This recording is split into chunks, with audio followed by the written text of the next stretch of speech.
Prime Minister Modi is on 3-day visit to Somnath, and Prime Minister landed at the helipad near the famous Somnath Temple in Gir Somnath district on Saturday to participate in Somnath Swabhiman Parva, marking 1,000 years since the first recorded attack on the historic Somnath Temple and celebrating its resilience.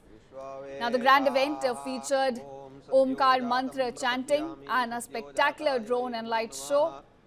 And today, in fact, Prime Minister will take part in a series of engagements as part of his ongoing Somnath Swabhiman Parva. Now, we're looking at his schedule at about 9:45 this morning. Prime Minister is expected to participate in the Shaurya Yatra, a ceremonial procession organized to honor those children of Bharat Mata who laid down their lives defending the Somnath Temple. Then we're looking at Prime Minister offering prayers at the Somnath Temple, followed up by his participation in a public function at about 11 a.m., which again marks the Swabhiman Parva. Now, viewers, later in the day, the Prime Minister will also be travelling to Rajkot to attend the vibrant Gujarat regional conference for two regions, including Kutch as well as Saurashtra. Now, during the event, the Prime Minister will also announce the development of 14 greenfield smart GIDC estates and inaugurate the GIDC medical device in Rajkot as well.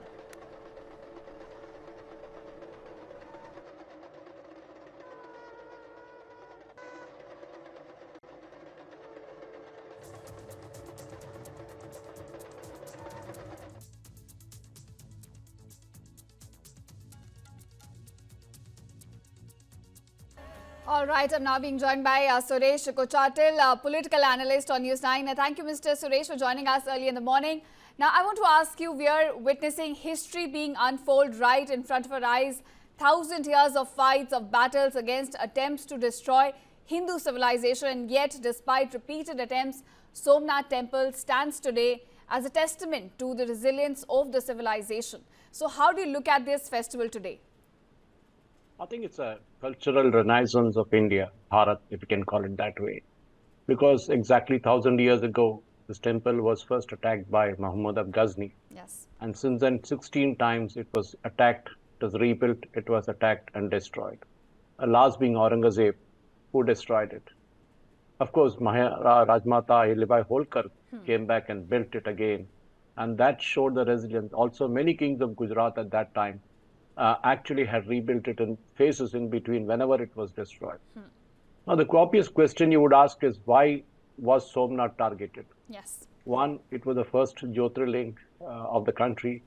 And obviously, as they say, if you want to wipe out a civilization, destroy their symbols. And that is the most important thing that one needs to understand. So when we talk of either the Somnath or the Ram Janmabhoomi, one needs to understand that why that the Mughals, the Afghans before them targeted these temples. I mean, if they wanted to build a mosque or any other structure, they could have built it anywhere. But the fact was that they went after that. If you look down south, you will see Tipu Sultan and his father Hyder Ali, who destroyed over something like 500 temples from Coorg to Mangaluru to Kerala. And many of those temples today even now lie in ruins, even though some of them are being built back, small, medium and large. Then you look at the fact that, there have been many other temples, including if you go back to the Vijayanagar Samraj, down south in Hampi, the Virupaksha temple still stands tall, but the rest of Vijayanagar, the entire Hampi, was destroyed. Look at Nalanda. Why did they burn those books in those massive libraries? I mean, they could have just left it like that, but no, they wanted to destroy a civilization so that we could never rise back. The Roman civilization came and went. The Babylonian did that. Numerous other civilizations, the Greek and others, all came and disappeared. But the Hindu civilization stayed on. We claim 5,000 or 10,000 years of antique heritage, yes. But the fact was that Lebanon, which is a Christian country, is today an Islamic country. Egypt was never an Islamic country, became one.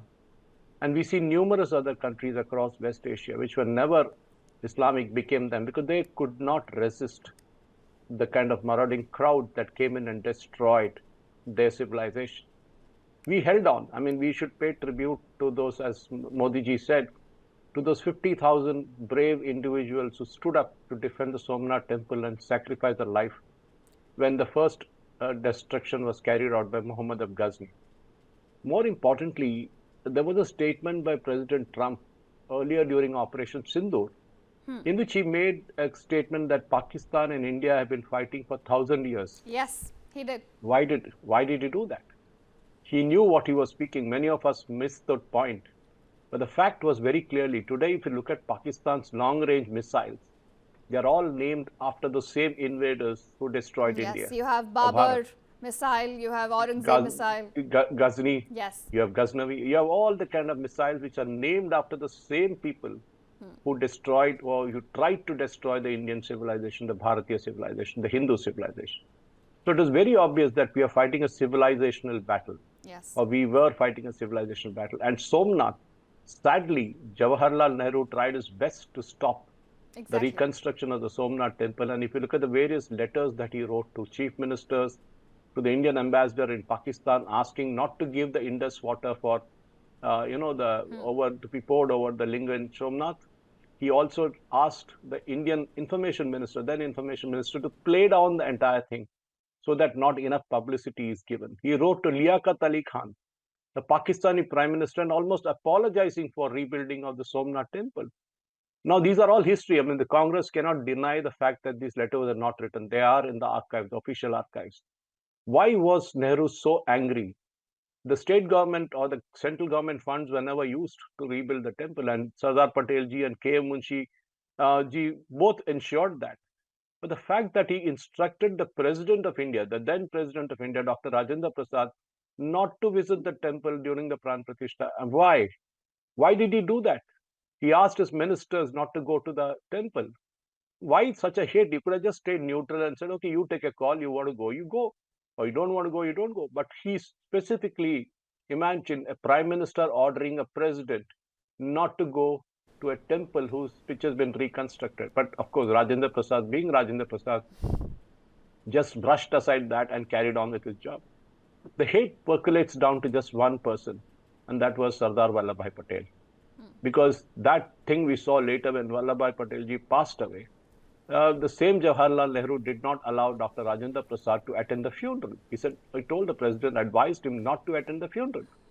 Now, my point is very clear. I mean, this same hate for the Hindu symbols was seen during the Ram Janmabhoomi movement, even when the temple was being constructed, and the mocking of Prime Minister Modi by people like Mallikarjun Kharge and others. Till today, none of the senior Congress leaders, including the dynasty, have visited the Ram Janmabhoomi Ram Lalla temple. Right. Why? Because the same thing that Nehru did to Somnath is what the so-called Gandhi dynasty is now doing to the rest of the India. And that is what one thing one needs to remember. We have brave kings and queens who defended our country. I mean, Ratmata Ahilyabai Holkar, right from Kashi Vishwanath to Somnath to Sri Sailam in Andhra Pradesh, she restored many a temple. She is the one who really built it back. And imagine Swami Vivekananda. Even the Kashi Vishwanath temple, right? Yes, that's what I mentioned. Yes. And even Swami Vivekananda, after he visited Somnath, went back, and somewhere in Chennai, I think, or then Madras, he mentioned this fact that there is more history to be learned in Somnath than the books that we have with us. And that is the most important thing. Is the fact that we talk about going on holidays to Switzerland and Singapore and Dubai, but there's so much to see within Bharat. And that is what our civilization is missing out now. We need to take our children, we need to take them to different parts of Bharat, show them the wonderful, wonderful temples that we have, right from Padmanabha Swami temple to Kedarnath on one end, and from the Kamakhya temple on one end to Somnath on the other. There is so much to see in Bharat.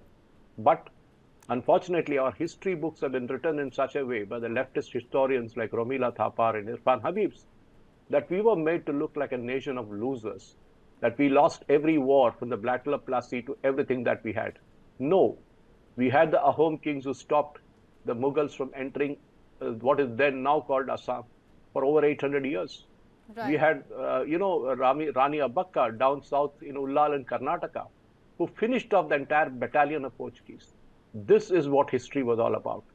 We are not a nation of losers. Every time we were hit, we sprung back. And I think that is also there in the modern parlance, that when Trump hits you with sanctions, you stand up. You Yes. don't bend. And then you come out winners. And that thing, history has a habit of repeating itself. And we are seeing that. Right. I think, Mr. Suresh, you've given us a 360-degree view of everything. You know, the significance of the temple, the civilizational battle fought around it, politics around it, and how Congress tried to dissociate itself from the temple, and the resurgence which we're now witnessing today. I'm also being joined by Shantanu Gupta, author and political analyst on this. Thank you, Mr. Gupta, for joining us on News 9. I want to talk to you about this. You know, I was just talking to Mr. Suresh, and he said today is the day where we pay tribute to the children of Bharat Mata who laid down their lives protecting Somnath Temple, and the day when we celebrate the resilience, the unbroken spirit of Hindu civilization. How do you look at these celebrations? I think Har Har Mahadev to all your viewers. Suresh Chatterjee is a good friend.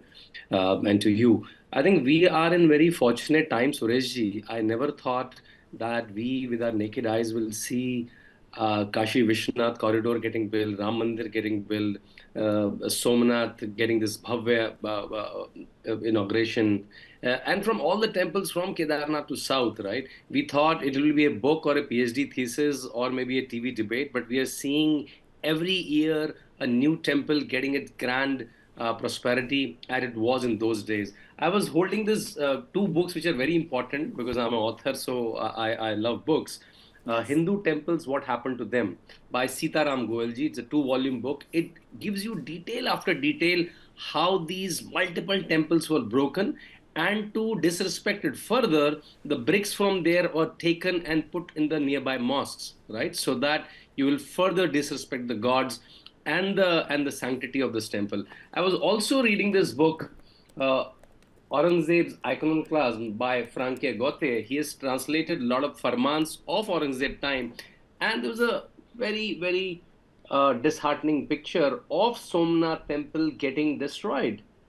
And this flashing on your screen. And today, if I juxtapose this picture with what I'm seeing on your screen, a prime minister is putting his weight behind. And Right. as Sureshji was mentioning, those very uncomfortable letters which Jawaharlal Nehru is writing to Dr. Rajendra Prasad, that please don't go to that ceremony. It smells like we are trying to do the revivalism of Hinduism. I don't know what was his problem if Hinduism getting revival. He want to maintain it as a relics of a UNESCO site, not as a practicing temple. And today, in one of the 12 Jyotirlings, Somnath is getting such a bhavya and such a prosperous like reincarnation. And from Kashi Vishwanath to Jain Mahakal to Kedarnath to Ayodhya, I think this is amazing times. And also this is also coinciding with the good governance we are seeing. The Yes. crores of people who are getting the bank accounts, crores of people who are getting houses, toilets, gas stoves, DBT, Kisan. So Ramaraj is Lakshan, and the Ramaraj is coming together. I think we are a very, very special generation to observe this, to witness this with their naked eyes. So I think amazing times.